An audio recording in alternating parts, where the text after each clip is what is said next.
Hello everyone, welcome to the next episode of unlearn and relearn.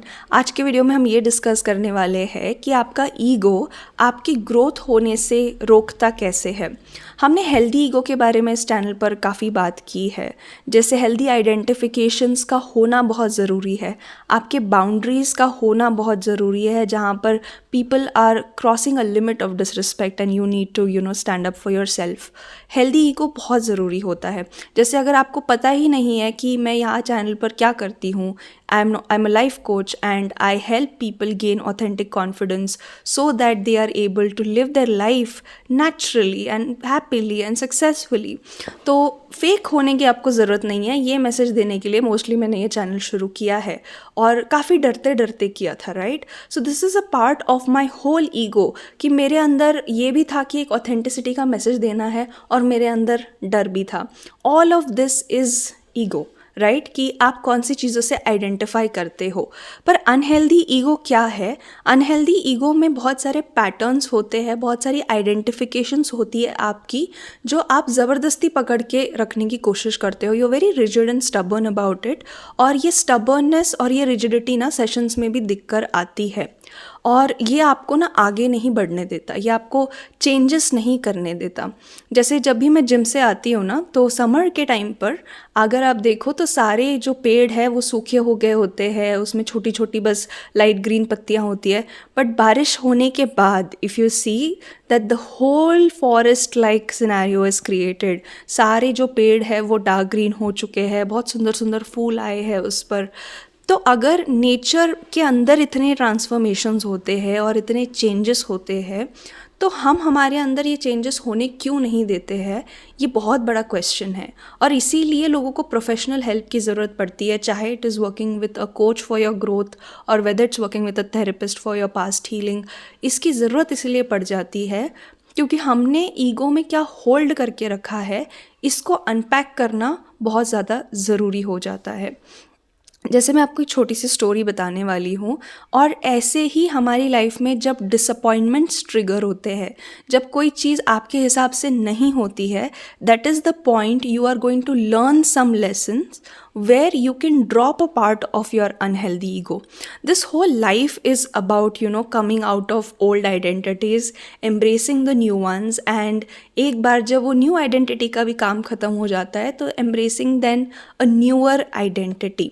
जैसे कोई चीज़ है, अगर आपको वो रियली चाहिए और आपको वो नहीं मिलती है, तो वहाँ पर जो आपका रिस्पॉन्स होता है उसको आपको बहुत कुछ पता चलता है अपने बारे में।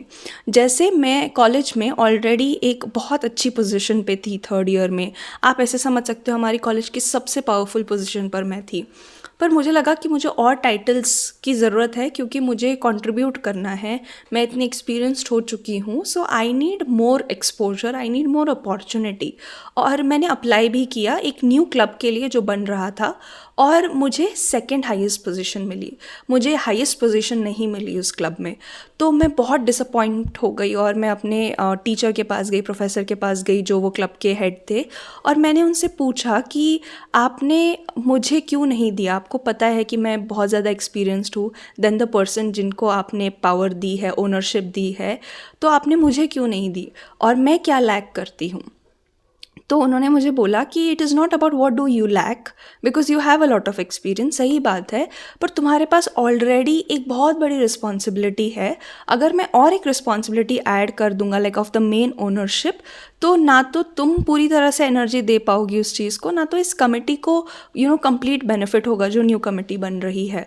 तो ये समझने के बाद मुझे एक लेवल पे वो बात तो समझ आई, बट मेरे अंदर जो सैडनेस थी ना वो बहुत ज़्यादा थी कि मुझे किसी ऐसे पर्सन को रिपोर्ट करना पड़ेगा जो एकदम न्यू है, मतलब लीडरशिप में एक्सपीरियंस नहीं है या ये नहीं है वो नहीं है।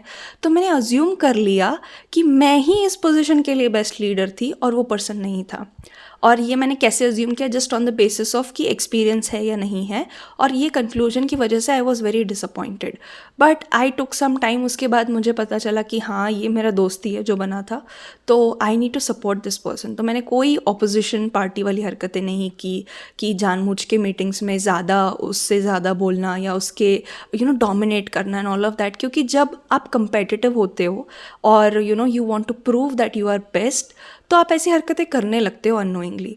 पर मैंने कॉन्शियसली खुद को रोका कि मैं ये नहीं करने वाली हूँ। मैं उतनी ही इन्वॉल्वमेंट यहाँ पर रखूँगी जितनी मेरी इन्वॉल्वमेंट की सच्ची में ज़रूरत है, और जब जब वो जो मेरा दोस्त बना है उसको ज़रूरत पड़ेगी मेरी, तो I will come and support. And ऐसे ही फाइनल ईयर में मैं ऑलरेडी जिस कमेटी में काम कर रही थी मैं उसकी चेयरपर्सन बन चुकी थी, और मुझे पता चला इस दौरान कि मेरी लीडरशिप की सबसे ज़्यादा ज़रूरत तब होती है, या मैं उस टाइम पे बहुत अच्छा लीड कर सकती हूँ जहाँ पर पुराने जो तरीके से चीज़ें चल रही है उसको चैलेंज करना पड़े, उसको बदलना पड़े, कुछ इनोवेशंस की ज़रूरत है, क्रिएटिविटी की ज़रूरत है, क्योंकि वो कोविड का टाइम था, सब कुछ ऑफलाइन से ऑनलाइन हो रहा था। तो ऐसा कोई इंसान चाहिए था जो इस तरीके से लीड कर सके और बहुत सारे डाइवर्स पर्सपेक्टिव्स और माइंड्स को साथ में लेके चल सके। तो अगर कॉलेज में मुझे ये अपॉर्चुनिटी नहीं मिलती या मैं ये नहीं करती, तो आज मुझे जो मैं इतने सारे डाइवर्स माइंड्स के साथ रोज़ बातें करती हूँ, मुझे नहीं पता चलता कि ये मेरी स्ट्रेंथ्स में से एक है। तो उस टाइम जो हुआ वो बहुत अच्छा हुआ, वो मेरे लिए बहुत अच्छा था। पर मुझे उस टाइम पे नहीं समझ में आ रहा था कि ये this is the best for me. मेरे दिमाग में यही चल रहा है, I am the best, I am the best. और ऐसा हो जाता है जब आपको एक आदत पड़ जाती है कि आपको टाइटल्स मिलते जा रहे हैं, जो कि मेरे साथ काफ़ी हुआ था कि स्कूल में भी मैं प्रेसिडेंट थी। जब भी मैं एक्स्ट्रा करिकुलर के किसी भी लार्ज ग्रुप को लीड करने के लिए जाती थी, तो मुझे पोजीशंस मिल जाते थे क्योंकि मैं बहुत मेहनत से काम करती थी। तो उसकी वजह से मुझे लगने लगा था कि मैं ही हर लीडरशिप पोजीशन के लिए बेस्ट हूँ। पर मेरे फ्रेंड ने भी बहुत अच्छा काम किया उस क्लब के लिए पर्टिकुलरली, तो वो हम दोनों के लिए भी बहुत अच्छे से साबित हुआ कि वो हमारे प्रोफेसर का डिसीजन जो था वो सही डिसीजन था। और जैसे जैसे ना रोल्स एंड रिस्पॉन्सिबिलिटीज़ अनफोल्ड हुई, तो वो जो रोल था उसमें लॉजिस्टिक्स और ऑपरेशंस का काम ज़्यादा था, जो मैं इतना एंजॉय नहीं करती हूँ। तो शायद एज अ रिस्पॉन्सिबिलिटी मैं उसको निभा भी लेती, बट वो मेरे लिए एक बर्डन डेफिनेटली होती, जो मेरे प्रोफेसर ने थोड़ा पहले ही उस चीज़ को देख लिया था। तो यहाँ पर मेरे लिए लर्निंग क्या थी? मेरे लिए ये लर्निंग ये थी कि हमेशा अच्छी लीडरशिप का मतलब ये नहीं है कि हर जगह जाके तुम्हें ही लीड करना है, कि सारी पावर तुम्हारे पास ही रहनी चाहिए, तुम्हें ही हमेशा कंट्रोल में रहना चाहिए। सबसे पहली नेगेटिविटी इसकी वजह से जो होती है इंसान की ज़िंदगी में, कि उसके ऊपर बहुत बर्डन आ जाता है, और हम ना उस बर्डन को काफ़ी एज अ प्रिविलेज लेने लगते हैं कि वाओ देखो इतने सारे मेरे ऊपर रिस्पॉन्सिबिलिटीज़ है, आई एम द बेस्ट। सो वो जो एक नीड फॉर सिग्निफिकेंस है, जो एक मैंने वीडियो बनाई है अबाउट नीड्स, तो मेरी need for significance till college was very very high, and that is why I would do a lot of work towards these things. तो मुझे पहचान मिल भी जाती थी, और एक बार जब मिल गई तो मुझे लगता था और की ज़रूरत है। But after college once I got into coaching and all of this need for significance appreciation, इसमें बहुत रिडक्शन आया है। मतलब आई कैन से कि it is almost very very 1% remaining from what I had it to be. तो ऐसे हो जाता है। I still love when people appreciate and acknowledge and we reach a certain level, but it is so much more about bringing people together to get something done, because that is my best skill as a leader. तो जब जब support की ज़रूरत मेरे उस friend को भी पड़ी, किसी चीज़ में चाहिए, मदद चाहिए, कुछ चाहिए, तो आई वुड डू दैट। तो जब भी आप किसी नए इंसान को अपॉर्चुनिटी देते हो, तो आप उसमें भी लीडरशिप स्किल्स डेवलप करते हो। तो मेरा बहुत ज़्यादा ध्यान फाइनल ईयर में, more than my leadership, it was on कि ये लीडरशिप स्किल्स दूसरों में कैसे कल्टिवेट की जाए, पावर को शेयर कैसे किया जाए। पर मुझे ये समझना बहुत ज़रूरी था कि मेरे अंदर सिक्योरिटी कैसे डेवलप हो, एक सेंस ऑफ सिक्योरिटी, और मुझे कैसे पता चले कि मेरे लीडरशिप में पावर कहाँ से आती है। आई वॉज लाइक 20 और 19 when I became the chairperson, I think, and उस टाइम पर, या 21, तो उस टाइम पर स्पेशली आप जब इतने छोटे होते हो तो आपको लगता है कि ये जो सिग्निफिकेंस है वो टाइटल्स की वजह से होता है। बहुत बड़े होने के बाद भी आपको ये लग सकता है, क्योंकि you may not have unlearned this ego lesson, कि आपके अंदर जो मतलब आपको जो सिग्निफिकेंस मिल रहा है वो टाइटल की वजह से मिल रहा है। पर जब आप खुद से पूछते हो कि आपकी पावर आती कहाँ से है, तो जब भी मैंने इसके ऊपर रिफ्लेक्ट किया after I became a coach, मेरी पावर टाइटल से नहीं आती थी। क्योंकि बहुत सारी बार जब कोई नहीं देख रहा होता है या किसी को नहीं पता चल रहा होता है, मैं बहुत सारे ऐसे काम करती हूँ जिससे मुझे पर्सनली बहुत सेटिस्फाइड फील होता है, लोगों की मदद करना जिस भी वे में पॉसिबल हो, और वो मेरी रियल पावर वहाँ से आती है। just to make people smile. So if you just meet me also bahar idhar udhar, I am mostly complimenting people, appreciating what's good around me. तो ये मेरे नेचुरल बीइंग का पार्ट है. पर जब ऐसा लगने लगता है कि आपका नेचुरल बीइंग की वजह से नहीं, आपको टाइटल की वजह से चीज़ें मिल रही है, तो इंसान ना उसको बहुत ज़्यादा चिपकने लगता है, पावर को स्पेशली, और उनको लगता है कि पावर यहाँ से आ रही है. और जब मैंने सेल्फ लीडरशिप एकेडमी में और ज़्यादा काम किया, तो मुझे पता चला कि पावर आती है खुद से कनेक्टेड रहने में. आपका biggest sense of certainty comes from your self, not from titles, not from how many people like you और love you, not from what people have to say about you, कि कौन, कितने लोग आपकी तारीफ़ करते, कितने लोग आपकी बुराई करते. कहीं से भी पावर नहीं आती है. पावर सिर्फ आपके अंदर से आती है जब आप अपने रिसोर्सेज को पहचानते हो. और जब मैंने अपने इस रिसोर्स को पहचाना कि अपने वर्ड से मैं क्या इम्पैक्ट क्रिएट कर सकती हूँ किसी की लाइफ में, कैसे हम कुछ स्ट्रैटेजीज से किसी की ज़िंदगी बदल सकते हैं, कुछ NLP फ्रेमवर्क से क्या कर सकते हैं, तो मेरा ध्यान बहुत ज़्यादा चला गया on natural talents, polishing them, doing the work that is required for it, doing it for people, seeing the change, taking feedback, improving. तो सारा ध्यान came on to these things. And जब आपका एक्चुअली में ध्यान इन सब पे लग जाता है, तो ये जो सारी बाहर वाली ग्लैमरस चीज़ें हैं, इससे ऑटोमेटिकली हट जाता है. इसकी ज़रूरत आपको बहुत ज़्यादा उसके बाद महसूस होती नहीं है. पर बहुत सारे लोगों के साथ क्या होता है पता है, कि यहाँ पर अगर उनको रिजेक्शन मिला, जैसे मुझे मिला था फ्रॉम द सेकंड कमिटी, तो वो उस पर रिफ्लेक्ट नहीं करते हैं, या फिर उनके पास शायद ऐसी कोई अपॉर्चुनिटी या किसी ने बोला नहीं कि यहाँ पर रिफ्लेक्ट करना है, बट उस रिजेक्शन के पेन को भी अपने अंदर भर लेते हैं, फिर और कहीं जाते हैं with the same vengeance, with the same competitiveness, with the same, the sense of lack, and try to fill that lack with something. और वो कभी भी एक सिक्योर्ड कॉन्फिडेंस, एक सिक्योर्ड पावर, एक सिक्योर्ड ईगो नहीं बनता है. वो हमेशा एक फ्रेजाइल ईगो रह जाता है.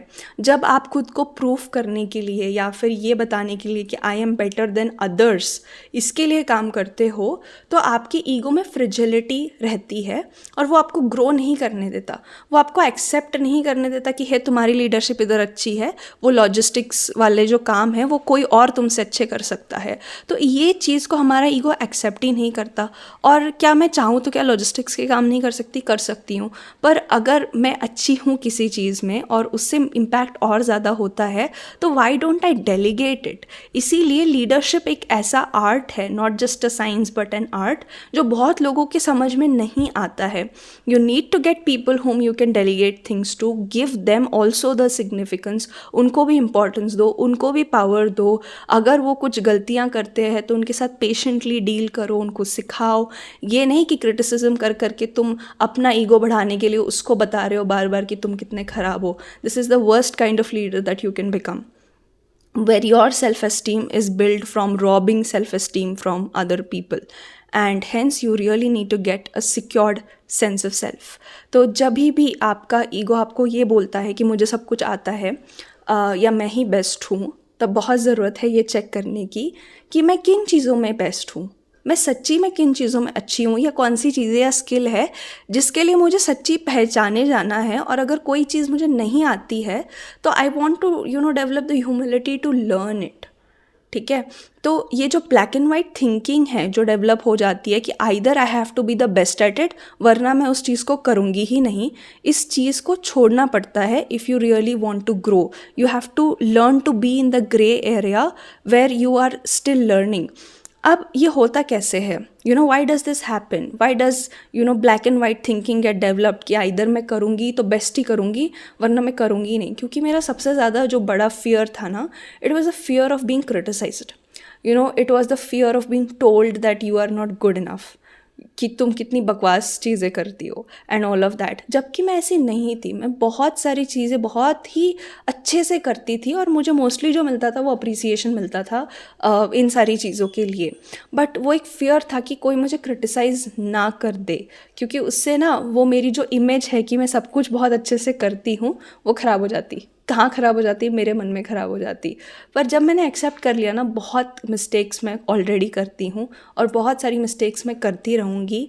और सक्सेस का मतलब ये नहीं होता है, a lot of people who are driven they misunderstand success like this, और मैंने भी किया एट सम पॉइंट, कि अगर चीज़ें उस हिसाब से होती है एग्जैक्टली जैसे आप सोचते हो तो वो सक्सेस है। तो ड्रिवन लोग मेरे जैसे, उनको क्या लगता है, अच्छा एक वीडियो अपलोड किया, उस पर आपके हिसाब से व्यूज़ नहीं आए, उसके आपके हिसाब से नहीं हुआ, चलो आप फेल हो गए, चलो दूसरी चीज़ करो, इसके लिए आप this is not the best thing for you.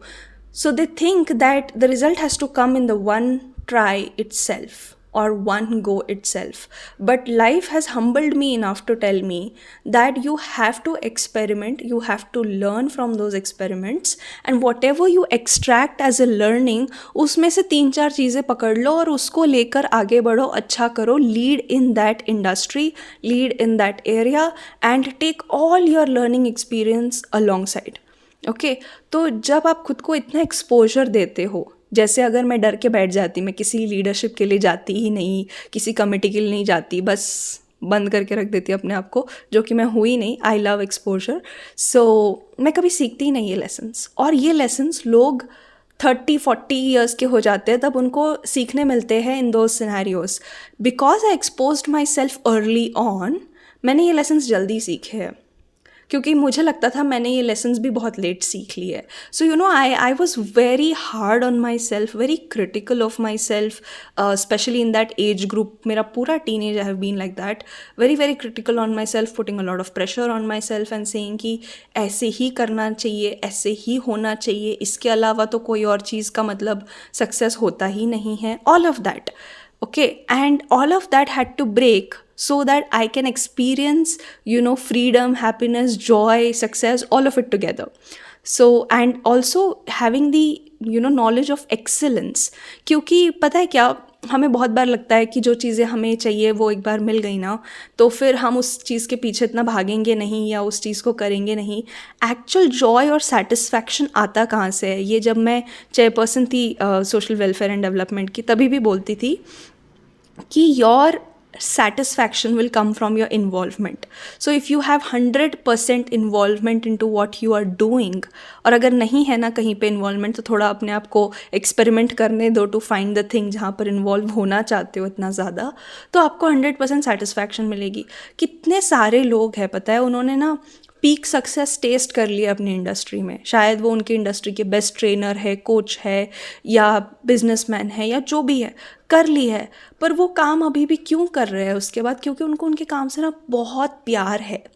तो एक एलिमेंट पता चल गया था मुझे कि ज़िंदगी बहुत अच्छे से जीने का मेरे लिए बहुत ज़रूरी है कि मुझे अपने काम से प्यार हो, मैं ऐसा कुछ करूँ जिससे मुझे लगे कि I have done something meaningful.